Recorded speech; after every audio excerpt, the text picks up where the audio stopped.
रुसली कुंकू हसलं मालिकेच्या आजच्या भागामध्ये आपण पाहणार आहोत की आता इकडे काही गावकरी जे आहेत ते मात्र आता बोलण्यासाठी म्हणून आलेले असतात आणि ते दुष्यंतला त्यांना ज्या ज्या काही अडचणी आहेत त्या सांगत असतात. तर दुष्यंत देखील त्यांचं बोलणं शांतपणे ऐकत असतो. दुष्यंत जेव्हा त्यांचं बोलणं ऐकतो तेव्हा तो आता म्हणत असतो की तुम्ही काळजी करू नका, मी आहे तुमच्या पाठीशी, तुम्हाला देतो ह्या सगळ्यातून मार्ग काढून, फक्त मला थोडा वेळ द्या, असं देखील आता दुष्यंतने सांगितलेलं असतं.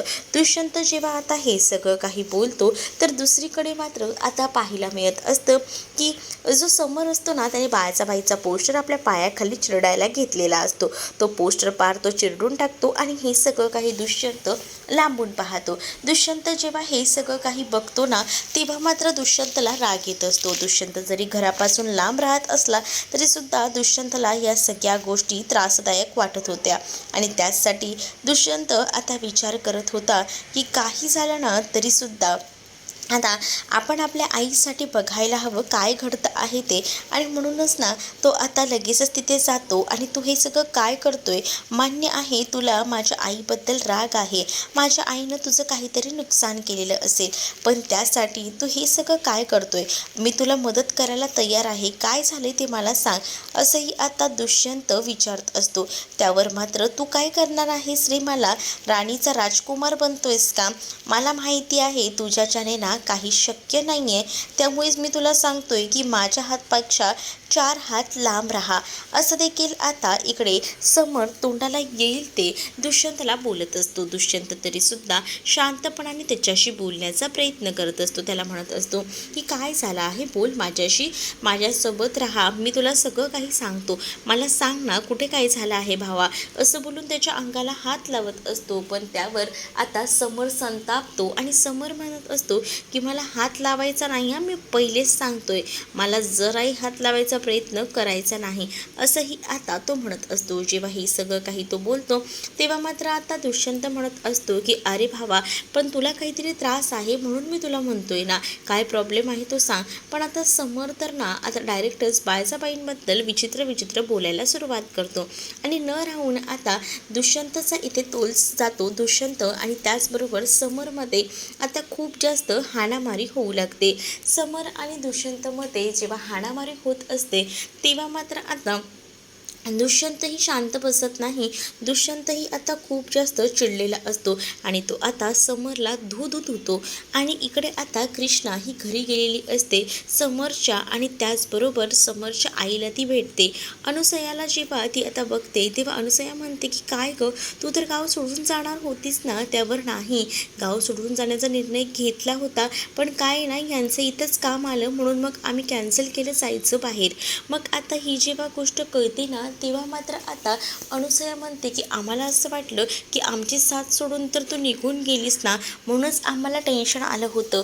पण दुसरीकडे कृष्णा आता अनुसयाला सांगत असते की तुम्ही एक काम करा ना, काही झालं ना तरीसुद्धा ना समरला सांगून ठेवा की काही चुकीचा निर्णय घेऊ नकोस घाई गडबडीमध्ये, नाहीतर माहिती आहे ना तो काहीतरी मुलगा प्रॉब्लेम करून ठेवायचा, असंही आता इकडे असणारी कृष्णा ही अनुसयाला सांगून समजावत असते. अनुसया म्हणत असते की अगं पोरी, मी त्याला म्हटलं तर आहे की डोक्यात राग घालून काही करू नकोस, आम्हाला असं वाटलं की तू आमची साथ सोडून गेलीस, मग आम्हाला तेच टेन्शन होतं की आता आम्हाला या सगळ्यातून कोण बाहेर काढणार ते, पण बरं झालं ऐन वेळेला तू थांबलीस, पण देवाच्याही मनात तेच होतं.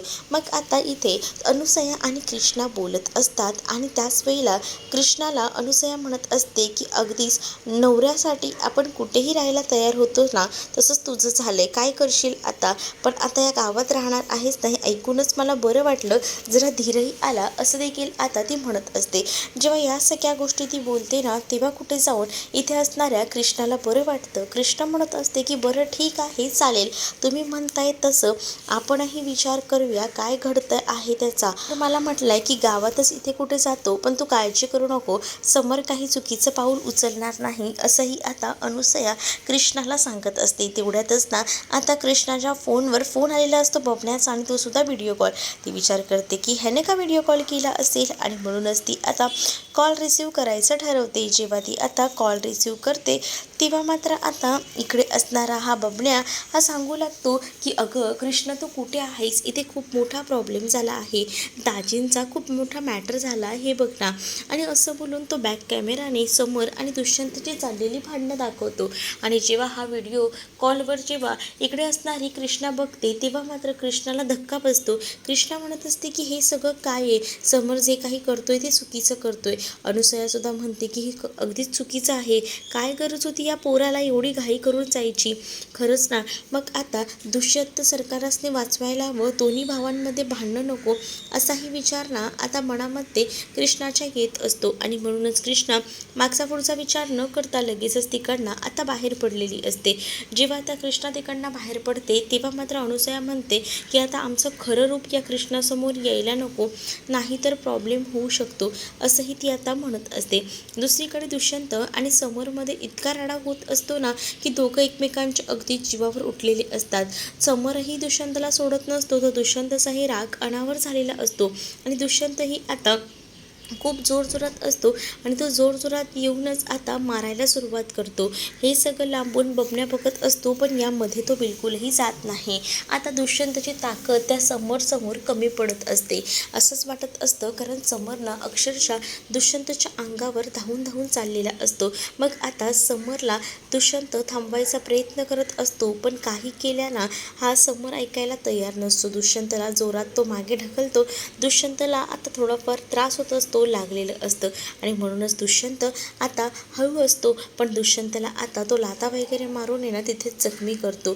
मग आता तिथे दुष्यंत जेव्हा समरचा मार खात असतो तेव्हा तो जोरात समरला ढकलून देतो. जसा समरला तो ढकलून देतो ना तेव्हा समर जाऊन समोर आदळतो, पण तेव्हा पुन्हा एकदा समोर उठून ना दुष्यंतच्या अंगावर धावून येणार. तेच तिथे आता अढळराव आलेले असतात. आणि अढळराव जसे येतात ना तसे मात्र ते आता थांबवतात आणि म्हणतात की तू कोण आहेस रे, तुझी इतकी हिंमत कशी झाली. तर दुसरीकडे कृष्णा धावत पळत निघालेली असते. तिला असं वाटत असतं की या दोन भावांमध्ये भांडणं व्हायला नकोत आणि यासाठी ती धावपळ करून निघालेली असते.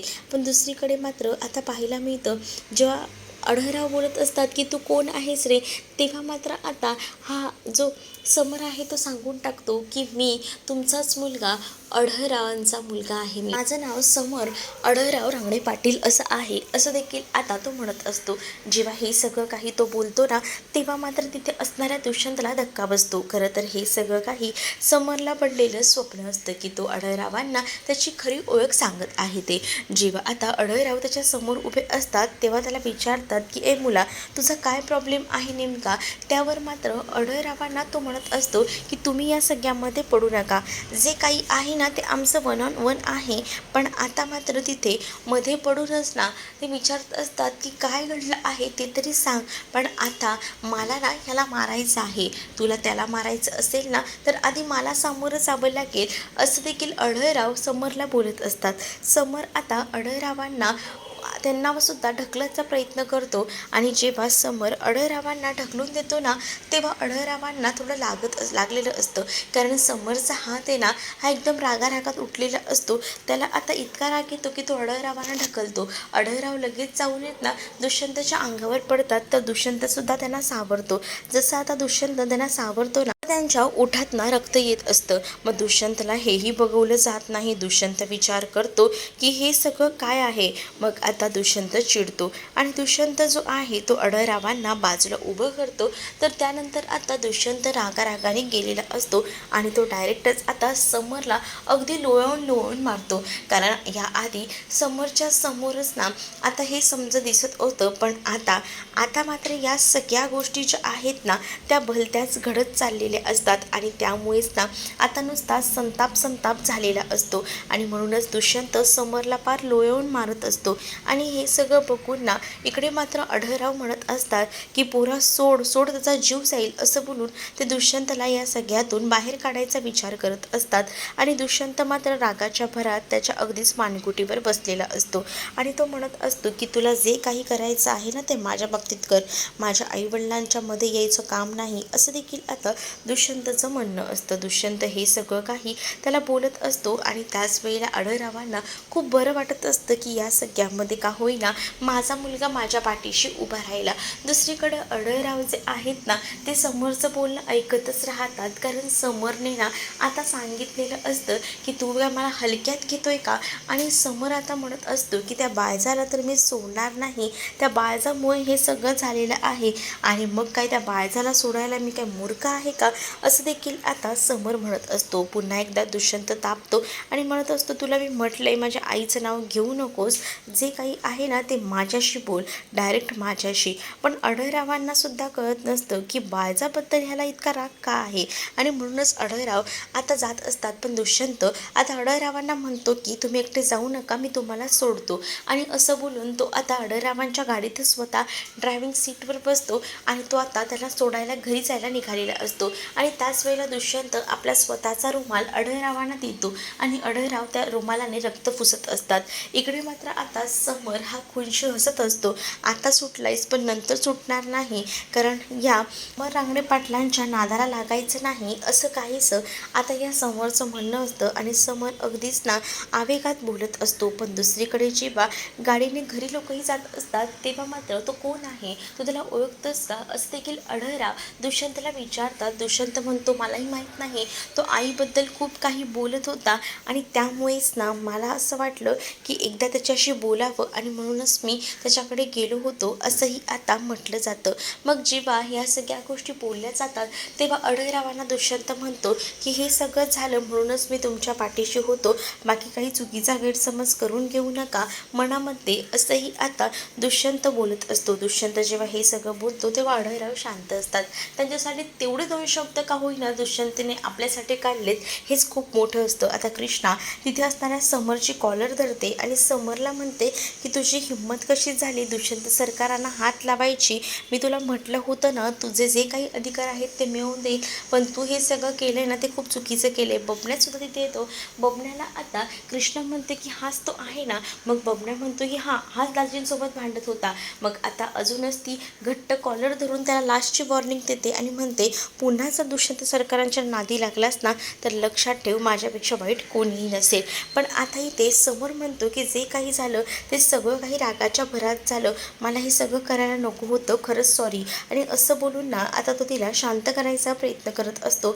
पण जो बारक्या असतो ना, जो मोहरा असतो बायजाबाईंचा, तो नेमका आता इकडे बोलत असलेल्या कृष्णा आणि समरचा फोटो मोबाईलमध्ये कैद करतो आणि त्याला तोच पुरावा हवा असतो आणि तो पुरावा आता तो बरोबर ना देऊन टाकतो बाळजाबाईंना. इथे समर जो आहे तो तिकडं निघतो, कारण त्याच्यावर कृष्णा भयानक अशी चिडलेली होती. जशी त्याच्यावर कृष्णा चिडते तसा तो आता निघून जातो. तर दुसरीकडे आढळरावांना सोडायला दुष्यंत आलेला असतो. दुष्यंत आढळरावांना म्हणतो की मी येतो आता, आणि त्यांची गाडी तिथेच पार्क करतो आणि तो आता जायला निघतो. आणि त्याचबरोबर आता दुष्यंतला ते रुमालसुद्धा बघत असतात, देत असतात. पण दुष्यंत म्हणत असतो की तुम्हाला लागले म्हणून मी तुम्हाला इथपर्यंत सोडायला आलेलो आहे, मी आता निघतो, असं बोलून दुष्यंत आता तिकडनं जायला निघतो. पण इथे आढळरावांचं मन ना आता एकदमच खुश असतं, कारण या सगळ्या प्रसंगात का होईना पण आपल्या मुलांना आपली साथ दिली ना हे त्यापेक्षा त्यांना कोणतंहीच महत्त्वाचं वाटत नव्हतं.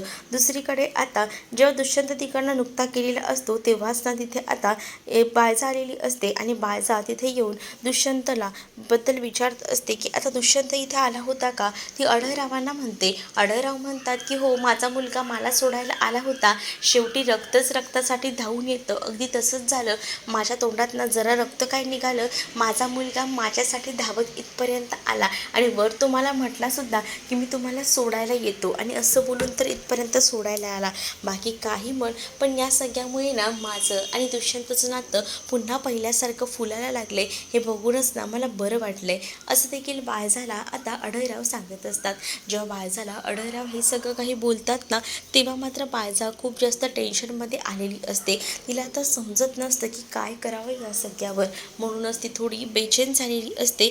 ती आता चहा पीत बसलेली असते आणि त्याच वेळेला ती विचार करत असते. तेवढ्यातच तिच्या मोबाईलची मेसेज टोन वाजते आणि मेसेज टोन जशी वाजते तसं आता ती लगेचच तो मेसेज ओपन करून बघते आणि त्या मेसेजेसमध्ये तिला आता एक फोटो भेटलेला आलेला असतो जो की समर आणि कृष्णाचा असतो आणि बारक्याने तो फोटो पाठवलेला असतो. ती म्हणत असते की हा मुलगा कोण आहे नेमका आणि म्हणूनच ती बारक्याला कॉल करते. बारक्याला विचारत असते की काय नेमकं भानगड आहे जरा मला सांग. त्यावर बारक्या आता सांगू लागतो की हा मुलगा ना खरं तर कृष्णासोबत बोलत होता. कृष्णा आणि ह्यांचं काहीतरी व्यवस्थित सामंजस्यपणे चालू आहे, पण याआधी या मुलाचं आणि त्याचसोबत दुष्यंत सरकारांचं खूप मोठं भांडण झालं होतं. म्हणजेच दुष्यंत सरकार आणि त्याच्यामध्ये जोरदार भांडणं झाली आणि त्यानंतरच ना ही कृष्णा इथं आली. कृष्णा इथे आली तर आली आणि नंतर त्याच्यासोबत इतकी गोडी गुलाबीने बोलत होती ना की विचारायलाच नको. असं वाटत होतं की या दोघांचे आधीपासूनच काही संबंध आहेत, दोघंही एकमेकांना आधीपासूनच ओळखतात की काय असंच त्यांच्याकडे बघून वाटत होतं. असंही आता बारक्या जो आहे तो हे सगळं काही इथे असणाऱ्या या बायजाला सांगतो. बायजा म्हणत असते की ही तर चांगली संधी आहे या दोघांच्या मध्ये आता विष कालवायची आणि त्यासाठी आता बायजा प्रयत्न करणार असते. बायजा आता पूर्णपणे तयारीतच असते, कारण आहे ना तिला आता या सगळ्याचा सोक्षमोक्ष लावायचा असतो. आता तर तिने कहरच केलेला असतो, तो म्हणजे फोटो आता दुष्यंतला तिने दाखवलेला असतो.